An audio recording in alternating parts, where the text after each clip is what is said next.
Hello everyone, welcome back to yet another episode of the Premier League Unfiltered. I hope you're all doing well. It was a very interesting weekend for English football and generally was a very interesting week as well. We've had Champions League heartbreak for English clubs, two massive Premier League match weeks, and we just saw the first major silverware of the season handed out.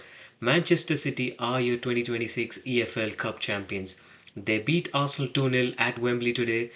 Pep just doesn't lose these finals. Nico O'Reilly with a brace on his 21st birthday. What a story. But while City celebrate, we need to talk about the bigger picture because the best league in the world just got a serious reality check in Europe. The Champions League was a disaster. City, Newcastle, Chelsea, and Spurs all out.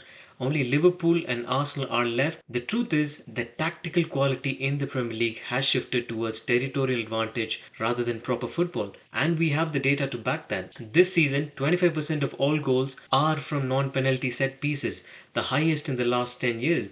And average passing sequences are down to 9.6 seconds. We aren't playing through teams, we are just putting it high to win the second balls.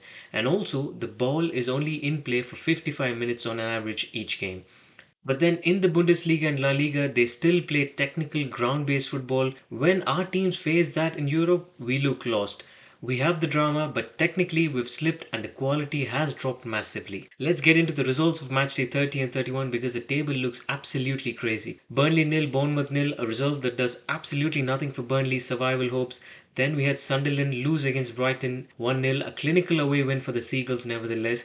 And then we had Sunderland bounce back to win 2-1 against Newcastle in the massive derby. But the big talking point is Newcastle 3 Chelsea 1 last weekend and Everton 2 Chelsea 1 this weekend. Two losses in a week and Chelsea are in the mud. Then we had Forest 3 Tottenham nil. This is the big one. Forest drew with City recently, then beat their direct relegation rivals. Spurs are now 17th, just 1 point off the drop. They are in a genuine fight for survival. Then we had Liverpool as well in shambles, a draw with Spurs last week, and then they lose to Brighton this week, so not looking good for Slot at the moment. Then we had Arsenal beat Everton 2-0 with a 16-year-old scoring a historic goal which could potentially hand the title to Arsenal. But after losing the cup final today, is the momentum shifting? City did draw with West Ham last week, but with a trophy in the bag today, don't count Pep out just yet for the title race. Now let's talk about the best player in the country right now.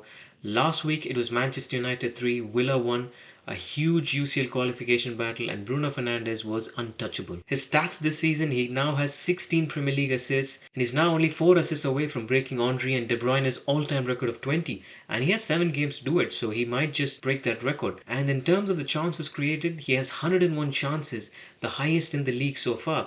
And I don't care that United aren't top of the league. We've seen Bale and Suarez win the PFA Player of the Year without the title. Collectively, yes, Arsenal are great, Rice and Gabriel are monsters, but individually, Bruno is in a league of his own. And if United get top 4, he has to be the PFA Player of the Year. Anyways, this week, we had a 2-2 draw with Bournemouth. It showed United are living on individual magic yet again. Under Carrick, the collective quality has dropped. Casemiro and Menu looked off yet again. But the big talking point is that we are advancing talks with Bruno G from Newcastle, which is a massive boost for midfield. And if the deal does go through, it will bolster our midfield next season. Anyways, that's a wrap now. We head to the international break now. So City have the cup, Arsenal have the league lead, and the title is definitely theirs to lose. And Bruno has the stats to win the PFA Player of the Year. Let me know in the comments if you would also back Bruno. Anyways, that's a wrap. Make sure to like, share, and subscribe. I'll speak to you all soon. Take care, everyone. Bye bye.